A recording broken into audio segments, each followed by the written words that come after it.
ونشهد أن لا إله إلا الله وحده لا شريك له ونشهد أن محمدا عبده ورسوله وأرسله إلى الناس كافة بشيرا ونذيرا وداعيا إلى الله بإذنه وسراجا منيرا. اللهم صل على سيدنا محمد وعلى آله وأصحابه البررة الكرام. أما بعد، فيا أيها الناس أوصيكم عباد الله وإياي أولا بتقوى الله. افعلوا ما أمركم الله وانتهوا عما نهاكم الله. قال الله سبحانه وتعالى في القرآن المجيد: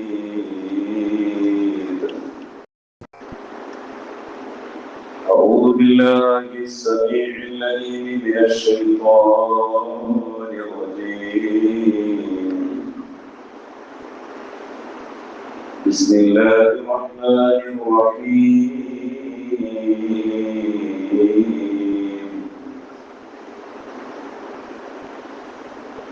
إن الذين لا يرجون لقاءنا ورضوا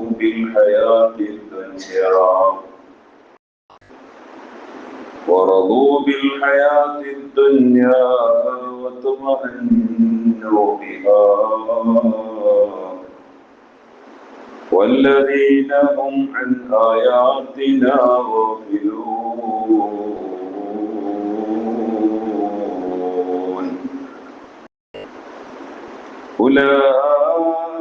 أولئك مأواهم النار بما كانوا يكسبون. صدق الله العظيم.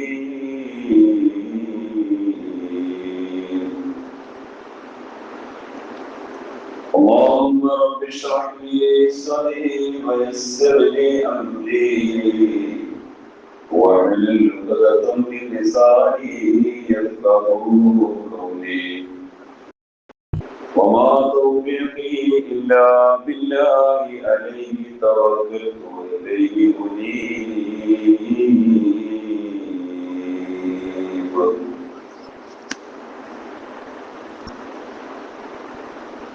സ്നേഹവും ബഹുമാനവുമുള്ള സത്യവിശ്വാസികളെ, അസ്സലാമു അലൈക്കും വറഹ്മത്തുള്ളാഹി തആല വബറകാതുഹു. പരമകാരുണ്യകനും ദയാലുവുമായ റബ്ബ് സുബ്ഹാനഹു വ തആല അവന്റെ പവിത്രവും പരിപാവനവുമാകുന്ന ഈ മസ്ജിദിൽ നമ്മെ ഒരുമിച്ച് കൂട്ടിയതുപോലെ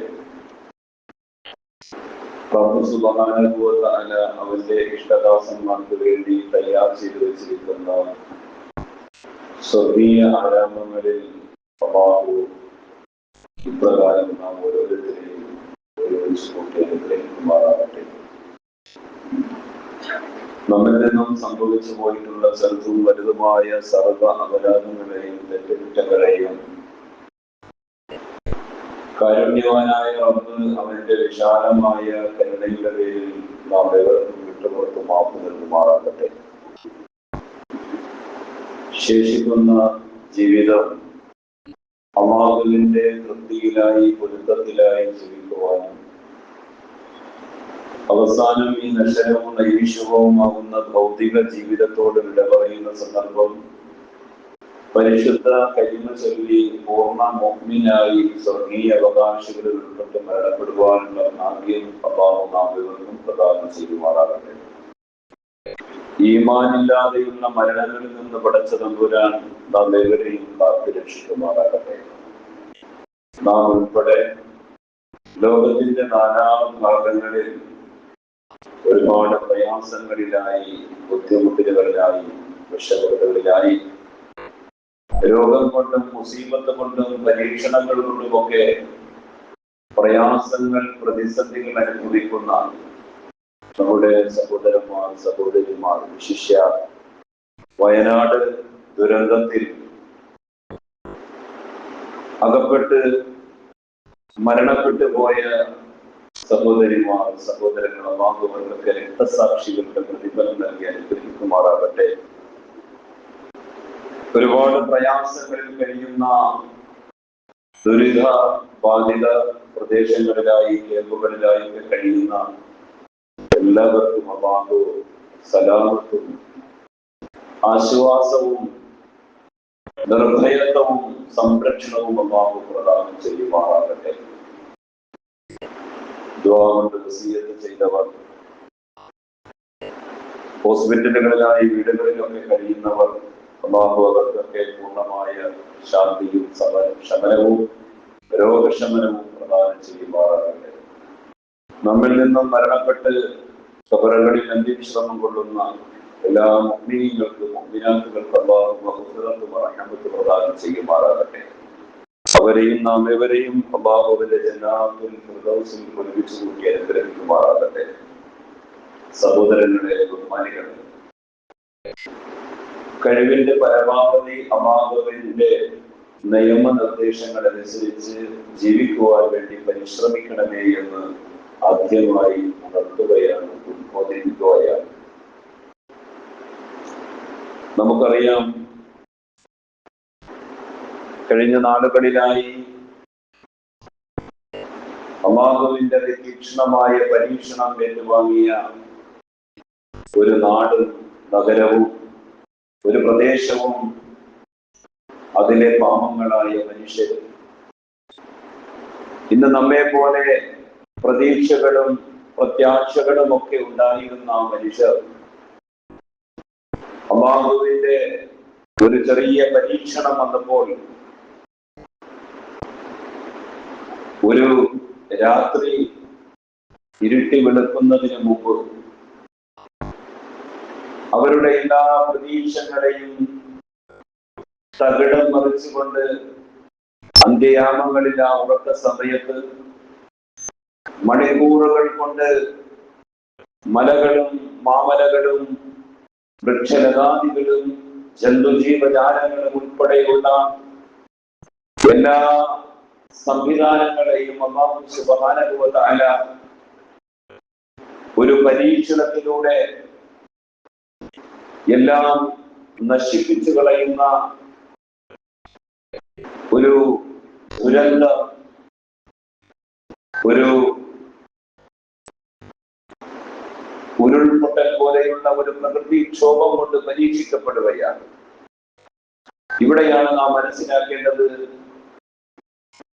നമുക്ക് എത്ര സാമ്പത്തികമായ ഭദ്രതയുണ്ട് എങ്കിലും, നമുക്ക് ഒരുപാട് സാങ്കേതിക സംവിധാനങ്ങളുടെയൊക്കെ സഹായങ്ങളുണ്ട് എങ്കിലും, എന്തെല്ലാം മിലിറ്ററി സംവിധാനങ്ങളുണ്ടെങ്കിലും, എത്ര ശക്തമായ ബലിഷ്ഠമായ കോട്ടകൾ നാം കെട്ടിയാലും അല്ലാഹു സുബ്ഹാനഹു വ തആലയുടെ ഒരു ചെറിയ പരീക്ഷണത്തിന്റെ മുമ്പിൽ പിടിച്ചു നിൽക്കാൻ മനുഷ്യർക്ക് സാധ്യമല്ല എന്ന് വീണ്ടും വീണ്ടും തെളിയിക്കുകയാണ് ഇത്തരം ദുരന്തങ്ങൾ. കാരണം മനുഷ്യൻ എത്ര ശക്തനാണ് എങ്കിലും, എത്ര കഴിവുള്ളവനാണ് എങ്കിലും, ഖുർആൻ പറഞ്ഞു ഖുലിഖൽ ഇൻസാനു ളഈഫ, മനുഷ്യനെ നാം സൃഷ്ടിച്ചിരിക്കുന്നത് ബലഹീനമായ അവസ്ഥയിൽ നിന്നാണ്. നോക്കൂ സഹോദരങ്ങളെ, നമ്മൾ എത്ര തന്നെ ഈ ദുനിയാവിൽ എത്ര സാങ്കേതിക സഹായങ്ങളുടെ അകമ്പടിയോടുകൂടി നാം ജീവിച്ചാലും അല്ലാഹുവിന്റെ പരീക്ഷണങ്ങളെ അതിജയിക്കുവാൻ മനുഷ്യൻ അശക്തനാണ് എന്ന് വീണ്ടും വീണ്ടും തെളിയിക്കുകയാണ് ഈ ദുരന്തങ്ങൾ എന്ന് നാം മനസ്സിലാക്കുക. എന്തെല്ലാം പ്രതീക്ഷകളോട് പ്രത്യാശയോടുകൂടി ജീവിച്ച നമ്മെ പോലെയുള്ള മനുഷ്യരെ നിമിഷ നേരം കൊണ്ട് തന്നെ മനുഷ്യയോഗ്യമല്ലാത്ത രീതിയിൽ ഒരു ഭൂമിയുടെ ഘടന തന്നെ, ഭൂമിശാസ്ത്രപരമായ ഒരു പ്രദേശത്തിന്റെ ഘടന തന്നെ അല്ലാഹു തആല മാറ്റിമറിക്കുകയാണ്. ഇവിടെയാണ് നാം മനസ്സിലാക്കേണ്ടത്, നശ്വരമായ നൈമിഷികമായ ദുനിയാവിന്റെ ജീവിതത്തിൽ എണ്ണപ്പെട്ട നാളുകളുടെ ജീവിതത്തിന് വേണ്ടി മനുഷ്യൻ നെട്ടോട്ടം ഓടുകയാണ്. എത്ര തന്നെ ഓടിയാലും നമുക്ക് അല്ലാഹു നിശ്ചയിച്ച ആ സമയം വരുമ്പോൾ അല്ലാഹുവിന്റെ അലംഘനീയമായ വിധിക്ക് നാം പാത്രമാകുക തന്നെ ചെയ്യും എന്നതിന് യാതൊരു സംശയവുമില്ല. ഭൂമി വളരെ വിശാലമായി നമുക്കിങ്ങനെ കാണിച്ചു തരും. എല്ലാ സൗകര്യങ്ങളും മണിമാളികകളും നമ്മുടെ വാഹനങ്ങളും വീടുകളുമെല്ലാം ദുനിയാവിന്റെ പടപടപ്പിങ്ങനെ നമ്മുടെ മുമ്പിൽ കാണിച്ചു തരും. പക്ഷേ അതെല്ലാം നശ്വരമാണ്, നൈമിഷികമാണ്. എത്ര തന്നെ ദുനിയാവ് വെട്ടിപ്പിടിച്ചാലും തേടി പിടിച്ചാലും അല്ലാഹു നിശ്ചയിച്ച സമയം വരുമ്പോൾ നമുക്ക് ആകെ ലഭിക്കുന്നത് 6 അടി മണ്ണാണ്. നമ്മൾ എന്തെല്ലാം വാരിക്കൂട്ടിയാലും, ഏക്കർ കണക്കിന് വസ്തുക്കൾ പിടിച്ചു കൂട്ടിയാലും, ഏതെല്ലാം ആധുനിക സൗകര്യങ്ങൾ നാം സംയുക്തമാക്കിയാലും നമുക്ക് അവസാനമായി ലഭിക്കുന്നത് 6 അടി മണ്ണ് മാത്രമാണ്. കേരളത്തിന്റെ പ്രശസ്തനായ ഒരു കവിയുണ്ട്. അദ്ദേഹത്തിന്റെ ബാല്യകാലത്ത് തന്റെ പിതാവിന്റെ കൈ പിടിച്ചിങ്ങനെ പിതാവിനോടൊപ്പം ഇങ്ങനെ നടക്കുന്ന സന്ദർഭത്തിൽ തന്റെ മുന്നിലോട്ടും പുറകിലോട്ടും ഇടത്തോട്ടും വലത്തോട്ടും നോക്കിയപ്പോൾ ഈ കുട്ടിയായിരുന്ന ആ കുഞ്ഞിനെ ഈ ഭൂമിയുടെ വിശാലത എത്രത്തോളം ഉണ്ട് എന്ന് അറിയാൻ തന്റെ പിതാവിനോട് ചോദിക്കുന്നു, അച്ഛാ, ഈ ഭൂമിയുടെ ദൂരം എത്രയാണ്? അച്ഛനോട് ചോദിക്കുന്നു, ഈ ഭൂമി നമ്മൾ മുന്നോട്ട് നടന്നാലും പുറകോട്ട് നടന്നാലും ഇടതോട്ട് നടന്നാലും വലത്തോട്ട് നടന്നാലും ഈ ഭൂമിയുടെ അറ്റം എവിടെയാണ്? ആ കുഞ്ഞു മനസ്സ് പിച്ച വെച്ച് ദുനിയാവിന്റെ ഹാലുകൾ മനസ്സിലാക്കിക്കൊണ്ടിരിക്കുന്ന ആ പ്രായത്തിൽ തന്റെ പിതാവിനോട് ചോദിക്കുന്നു, ഈ ഭൂമിയുടെ അറ്റം എവിടെയാണ്? അച്ഛൻ വളരെ കൃത്യമായ വ്യക്തമായ മറുപടി കുഞ്ഞിന് നൽകുന്നു. പക്ഷേ ആ കുട്ടിയായിരുന്ന പിന്നീട് വലിയൊരു പ്രശസ്തനായ കവിയായി തീർന്ന ആ കുഞ്ഞിനെ അന്ന് അച്ഛൻ നൽകിയ മറുപടി ഉൾക്കൊള്ളാൻ കഴിഞ്ഞില്ല, മനസ്സിലായില്ല. പിന്നീട് നാളുകൾ കഴിഞ്ഞു, അദ്ദേഹത്തിന്റെ ബാല്യമൊക്കെ കഴിഞ്ഞു, യുവത്വം വന്നു. പിന്നെ അദ്ദേഹം കവിതകൾ എഴുതാൻ തുടങ്ങി. അപ്പോഴാണ് അച്ഛൻ തന്റെ കുട്ടിയിലെ ഒരു ചോദ്യത്തിന് ഭൂമിയുടെ വിശാലത പറഞ്ഞു മനസ്സിലാക്കി കൊടുക്കുന്നു. ആ കവി തന്റെ കവിതയും കൂടി എഴുതുന്നതായി നമുക്ക് കാണാൻ കഴിയും. അതിപ്രകാരമാണ്, അച്ഛനോടന്നു ഞാൻ ചോദിച്ചു ഭൂമിതൻ അറ്റം എവിടെയാണെന്നു കാണുവാൻ. അച്ഛനോടന്നു ഞാൻ ചോദിച്ചു ഭൂമിതൻ അറ്റം എവിടെയാണെന്നു കാണുവാൻ. അർത്ഥം പിടികിട്ടിയില്ലെങ്കിലും അച്ഛനെന്നുത്തരം ചൊന്നതോർക്കുന്നു ഞാൻ. ഭൂമി ചുരുങ്ങിയൊരാളി ആയി വരും, അത് തന്നെയാണ് ഏറ്റവും. കുട്ടിയായിരുന്ന പിന്നീട് പ്രശസ്തനായ കവിയായി മാറി അദ്ദേഹം അച്ഛനോട് ചോദിച്ചു, അച്ഛാ, ഈ ഭൂമിയുടെ അറ്റം എവിടെയാണ്? നമ്മളിങ്ങനെ നടന്നു പോകുമ്പോൾ ഇതിന്റെ അറ്റം എവിടെ ചെന്ന് അവസാനിക്കും?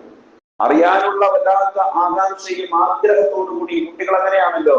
തന്റെ പിതാവിനോട് ചോദിച്ചപ്പോ പിതാവ് പറഞ്ഞു, മോനെ, ഈ ഭൂമി നമ്മൾ എത്ര തന്നെ നടന്നാലും അവസാനം എത്ര തന്നെ ദുനിയാവ് ഈ ഭൂമിയെ നാം കരസ്ഥമാക്കിയാലും അവസാനം ഭൂമി ചുരുങ്ങി ഒരു 6 അടി മണ്ണായി വരും മോനെ എന്ന്.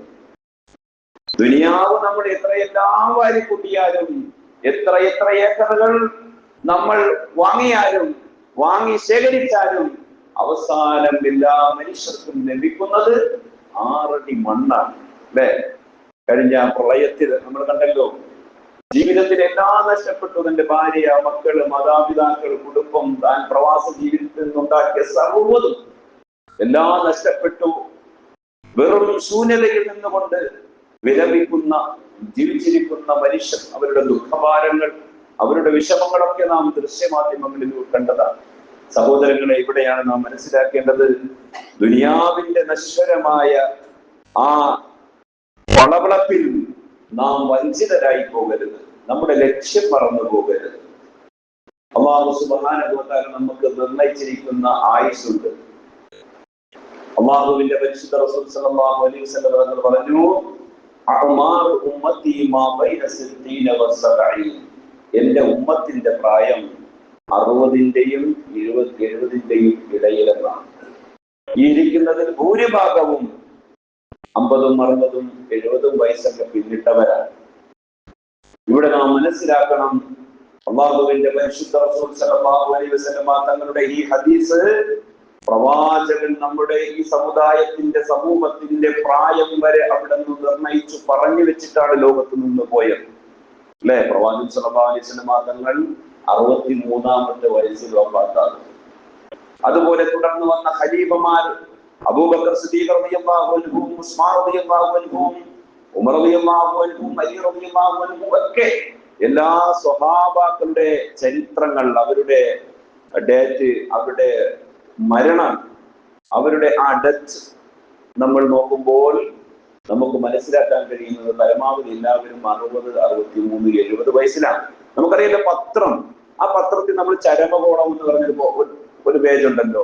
ആ പേജ് ഓരോ ദിവസവും ചരമം, ഓരോ നാട്ടിൽ മരണപ്പെടുന്നവരുടെ വിവരങ്ങൾ, പേര് വിവരങ്ങൾ, വയസ്സൊക്കെ കൊടുക്കും. എടുത്തു നോക്കൂ, ഭൂരിഭാഗവും ഒരു 60, 70 വയസ്സിന്റെ ഇടയിലായിരിക്കും. അപ്പൊ അല്ലാഹു തആല 70 വയസ്സിന് ശേഷം നമുക്ക് ഈ ദുനിയാവിൽ ജീവിക്കാൻ ഒരാൾക്ക് ഭാഗ്യം ലഭിക്കുന്നത് എങ്കിൽ അത് അല്ലാഹു നൽകുന്ന ഔദാര്യമാണ്. അല്ലാഹു നമുക്ക് നൽകുന്ന ബോണസാണ് 70 വയസ്സിന് ശേഷമുള്ള ഓരോ നിമിഷങ്ങളും. നമ്മുടെ ആയുസ് തന്നെ നിർണയിച്ചു. അല്ലാഹുവിന്റെ പരിശുദ്ധ റസൂൽ സല്ലല്ലാഹു അലൈഹി വസല്ലം അവിടെ 60-ഉം 70-ഉം വയസ്സു എന്ന് പറഞ്ഞു വെച്ചു. ഇന്ത്യയിലെ മനുഷ്യരുടെ ശരാശരി ആയുസ് രേഖപ്പെടുത്തിയിരിക്കുന്നത് 70 വയസ്സാണ്. ഒന്ന് നോക്കിയാണ്, 70 വയസ്സാണ്. അപ്പൊ ചോദിക്കുന്നു, 120 വയസ്സ് വരെയൊക്കെ ജീവിച്ചിരിക്കുന്നില്ല? അത് അത്യാപൂർവമായി സംഭവിക്കുന്നതാണ്.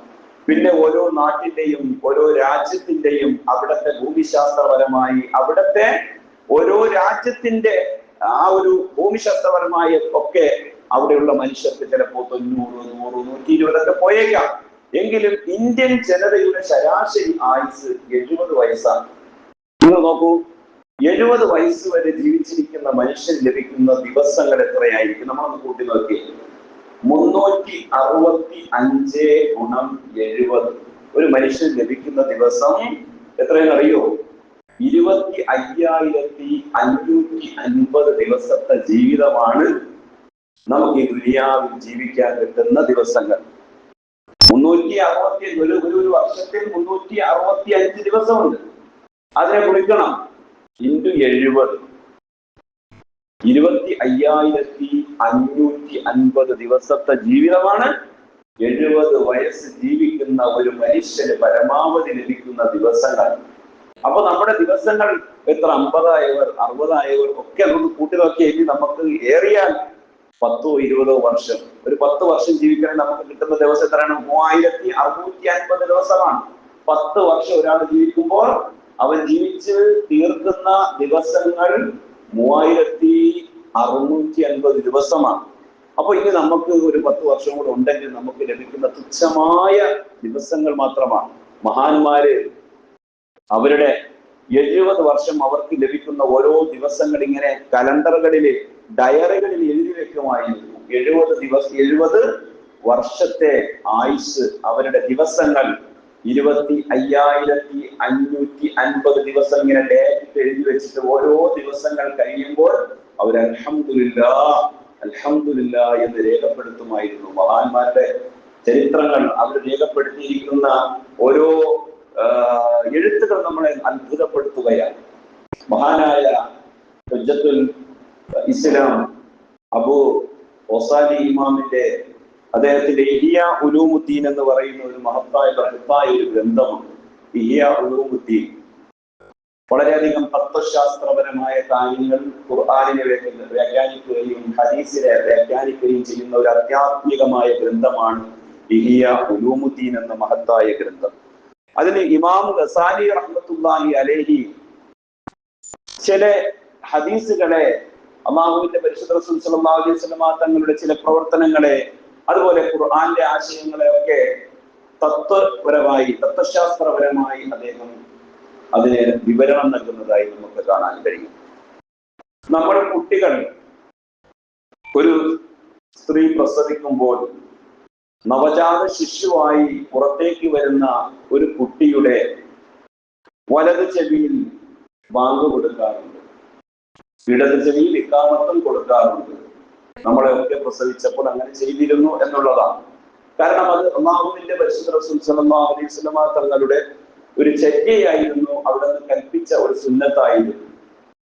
പക്ഷെ അതിലടങ്ങിയിരിക്കുന്ന വലിയൊരു ആശയമുണ്ട്. ബഹുമാനപ്പെട്ട ഗസാലി ഇമാം അവർ പറയുന്നതായി നമുക്ക് കാണാം. ഇഹ്യാ ഉലൂമുദ്ദീൻ എന്ന ഗ്രന്ഥത്തിൽ നമുക്ക് ഇങ്ങനെ കാണാൻ കഴിയും. എന്താണ് അതിന്റെ ആശയം?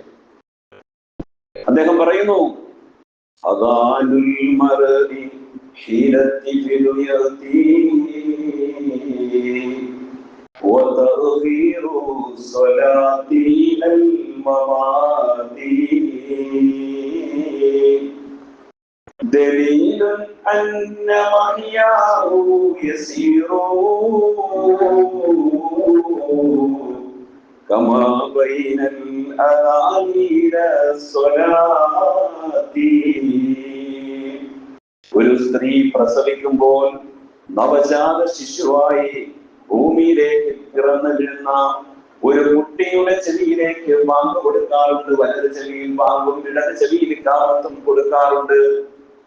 അദ്ദേഹം പറയുന്നു, മഹാനവറുകൾ പറയുന്നു, അതൊരു വലിയ ആശയമാണ്. എന്തിനെന്നറിയോ?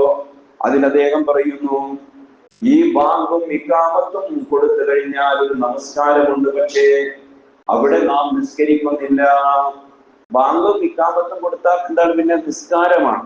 പക്ഷേ ഒരു കുട്ടിയുടെ വലത് ചെവിയിൽ ബാങ്കും ഇടത് ചെവിയിൽ ഇഖാമത്തും കൊടുക്കുന്നു, അവിടെ നിസ്കാരമുണ്ട്, പക്ഷേ അത് നിസ്കരിക്കുന്നില്ല.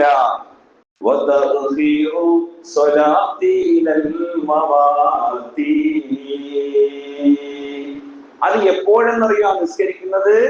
അത് ആ കുട്ടി മരണപ്പെടുന്ന സന്ദർഭത്തിൽ അത് മയ്യത്ത് നമസ്കാരമായി മാറുകയാണ്. ഒരു നവജാത ശിശു പ്രസവിച്ച് ഭൂമിയിലേക്ക് വരുമ്പോൾ തന്നെ വലത് ചെവിയിൽ ബാങ്കും ഇടത് ചെവിയിൽ ഇഖാമത്തും കൊടുത്തു. എന്നിട്ട് ആ കുട്ടിയോട് പറയാണ്, മോനെ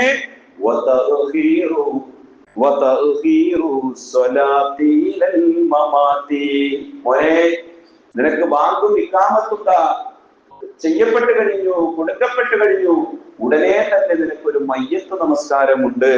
അതുകൊണ്ട് ഈ ദുനിയാവിലെ ജീവിതം വളരെ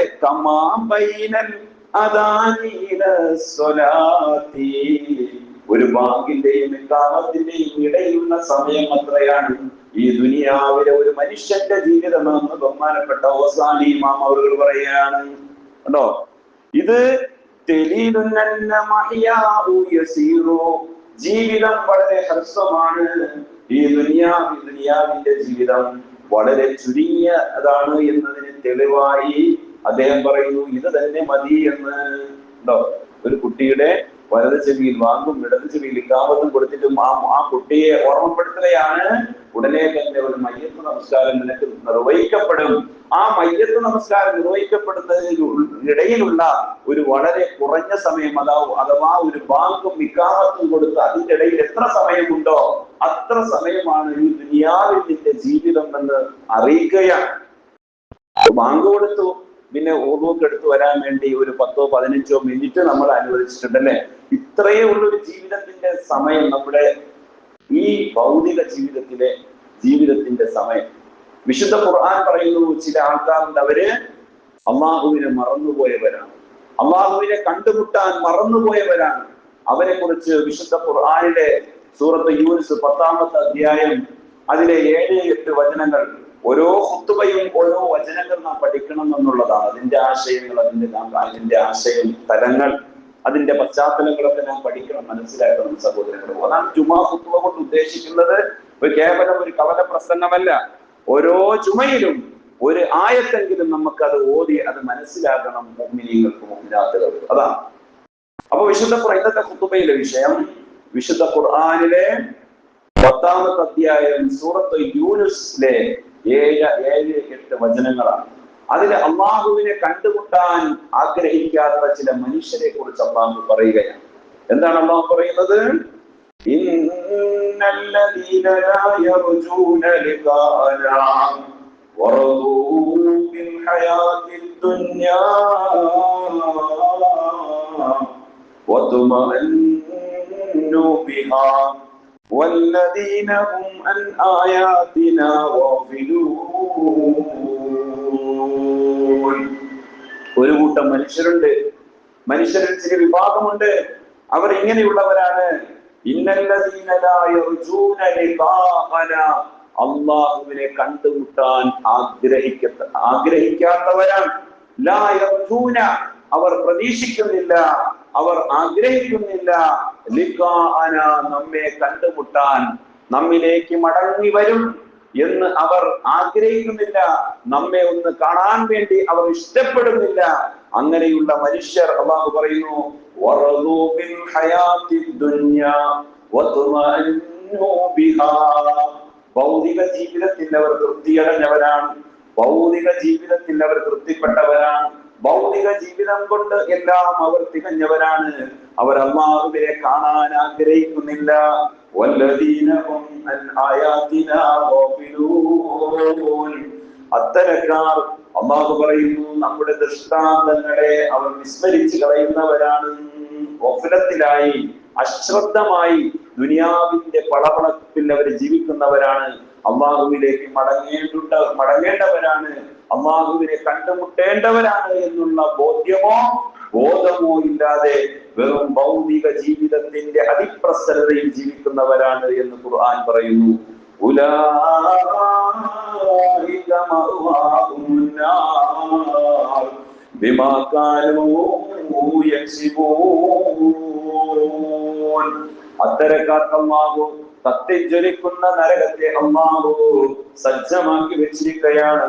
ബിമാ കാനൂ യക്സിബൂൻ, അവർ ദുനിയാവിൽ സമ്പാദിച്ചതിന്റെ ഫലമായി, അവർ ദുനിയാവിന് വേണ്ടി ഓടിയതിന്റെ ഫലമായി നാളെ ആഖിറത്തിൽ അവർ നഷ്ടവാളികളാണ്. ആഖിറത്തിൽ അവർക്ക് ലഭിക്കുന്നത് വെറും സീറോയാണ്. നാളെ ആഖിറത്തിൽ അവർക്ക് യാതൊരു പ്രതിഫലവുമില്ല. അവർ ദുനിയാവിന് വേണ്ടി മാത്രം ജീവിച്ചോ, ദുനിയാവിൽ മരിച്ചോ, പക്ഷേ നാളെ ഉയർത്തെഴുന്നേൽപ്പ് നാളിൽ, അന്ത്യനാളിൽ അവർക്ക് യാതൊരു പ്രതിഫലവും ഇല്ലാത്തവരാണ്. ദുനിയാവും ആഖിറവും നഷ്ടപ്പെട്ട ദുനിയാവും ആഖിറവും നഷ്ടപ്പെട്ട വിഭാഗമാണ്. അവർ കത്തിജ്വലിക്കുന്ന നരകത്തിലാണ് നഷ്ടവാളികളിൽപ്പെട്ടവരാണ് എന്ന് അല്ലാഹുവിന്റെ വിശുദ്ധ ഖുർആൻ 10-ാമത്തെ അധ്യായം സൂറത്തുൽ യൂനുസിലെ 7-8 വചനങ്ങൾ നമ്മൾ പഠിപ്പിക്കുകയാണ്. ഇവിടെ ചുരുക്കം സഹോദരങ്ങളെ, ബഹുമാനികളെ, നാം മനസ്സിലാക്കേണ്ടത് നമ്മുടെ ഈ ദുനിയവിയായ ജീവിതം അത് കൃത്യമായി അല്ലാഹു തആല കാൽക്കുലേറ്റ് ചെയ്തിരിക്കുന്നു. അല്ലദീ ഖലഖൽ മൗത വൽ ഹയാത ലിയബ്ലുവകും അയ്യുക്കും അഹ്സനു അമലാ, മരണത്തെയും ജീവിതത്തെയും അല്ലാഹു സൃഷ്ടിച്ചു വെച്ചിരിക്കുന്നത് എന്തിനെന്നറിയോ? നിങ്ങളിൽ ആരാണ് ഏറ്റവും നല്ല കർമ്മങ്ങൾ ചെയ്യുന്നത് എന്ന് പരീക്ഷിക്കാൻ വേണ്ടിയാണ്. അതുകൊണ്ട് ദുന്യവിയായ ജീവിതത്തിൽ വീണുപോകരുത്. നമ്മൾ ദുനിയാവിൽ ജീവിക്കുമ്പോൾ നമ്മളുടെ ഹൃദയം മുഴുവൻ ആഖിറത്തിലേക്കാണ്. നമ്മുടെ ചിന്തകൾ, നമ്മുടെ പ്രവർത്തനങ്ങൾ ഇന്നല്ലെങ്കിൽ നാളെ അല്ലാഹുവിന്റെ മുമ്പിൽ നിൽക്കേണ്ടതുണ്ട് എന്നുള്ള ബോധ്യം നമുക്ക് ഓരോരുത്തരും ഉണ്ടാകണം. അതിന്റെ സന്ദേശമാണ് വിശുദ്ധ ഖുർആൻ ഓരോ വചനങ്ങളിൽ കൂടി നമ്മെ പഠിപ്പിക്കുന്നത്. സഹോദരങ്ങളെ, ആ ബക്കറ്റിലേക്ക് നിങ്ങളുടെ കഴിയിൽ ഉള്ളത് ഒരു സ്വതക്ക ചെയ്യണം. കാരണം എന്ന് പറഞ്ഞാൽ വെള്ളിയാഴ്ച ദിവസം പ്രത്യേകമായി സ്വതക്ക ചെയ്യുന്നതിലൊക്കെ പ്രത്യേകമായ സുന്നത്താണ്. മാത്രവുമല്ല, നിങ്ങൾ ആ നൽകുന്ന ആ സ്വതക്കയൊക്കെ കൊണ്ടാണ് നമ്മുടെ ഈ പള്ളിയുടെ സംവിധാനങ്ങളൊക്കെ നിന്ന് പോകുന്നത്. എല്ലാവരും ആ സ്വതക്കയിൽ സഹകരിക്കണം, കഴിയിലുള്ളത് അതില് നിക്ഷേപിക്കണം എന്ന് അറിയിക്കുകയാണ്. അല്ലാഹു സുബ്ഹാനഹു വ തആല നമ്മെ എല്ലാം സ്വീകരിക്കുമാറാകട്ടെ. കഴിഞ്ഞ നാളിൽ മരണപ്പെട്ട ആ പ്രകൃതി ദുരന്തത്തിൽ മരണപ്പെട്ടു പോയ ആ സഹോദരങ്ങൾ അല്ലാഹു തആല അവർക്കൊക്കെ രക്തസാക്ഷികളുടെ പ്രതിഫലം നൽകുമാറാകട്ടെ. ദുരിത ക്യാമ്പുകളിലൊക്കെ കഴിയുന്നവർക്ക് അല്ലാഹു നിർഭയത്വവും ശാന്തിയും സമാധാനവും പ്രദാനം ചെയ്യുമാറാകട്ടെ. ഇത്തരം ദുരന്തങ്ങളിൽ നിന്ന്, പേമാരികളിൽ നിന്ന്, പ്രകൃതിക്ഷോഭങ്ങളിൽ നിന്ന്, ഉരുൾപൊട്ടലുകളിൽ നിന്ന്, കൊടുങ്കാറ്റുകളിൽ നിന്നും, സുനാമികളിൽ നിന്നെല്ലാം അല്ലാഹു തആല എല്ലാവിധ പ്രകൃതിക്ഷോഭങ്ങളിൽ നിന്നും മഹാമാരികളിൽ നിന്നുമൊക്കെ അല്ലാഹു നമ്മെ ഒക്കെ കാത്ത് രക്ഷിക്കുമാറാകട്ടെ. എല്ലാവർക്കും അല്ലാഹു ശാന്തിയും സമാധാനവും നിർഭയത്വവും പ്രദാനം ചെയ്യുമാറാകട്ടെ. വിശേഷ ഫലസ്തീനിൽ നമ്മുടെ മക്കൾ, ഖുദ്സിന്റെ മക്കൾ, അല്ലാഹു അവർക്ക് സമാധാനവും ശാന്തിയും സലാമത്തും പ്രദാനം ചെയ്യുമാറാകട്ടെ. യാ റഹ്മാൻ റഹീമായ നാഥ, അല്ലാഹുവേ, ഞങ്ങളെ അനുഗ്രഹിക്കണേ റബ്ബേ. അല്ലാഹുവേ ഞങ്ങളുടെ ജീവിതം അല്ലാഹുവേ സന്തോഷത്തിലാക്കി തരണേ അല്ലാ. ദുനിയാവും ആഖിറവും നീ വിജയിപ്പിക്കണേ റഹ്മാനെ. ദുനിയാവും ആഖിറവും ഇല്ലാത്ത നഷ്ടവാളികളിൽ പരാജിതരിൽ നീ ഞങ്ങൾ ആരെയും ഉൾപ്പെടുത്തി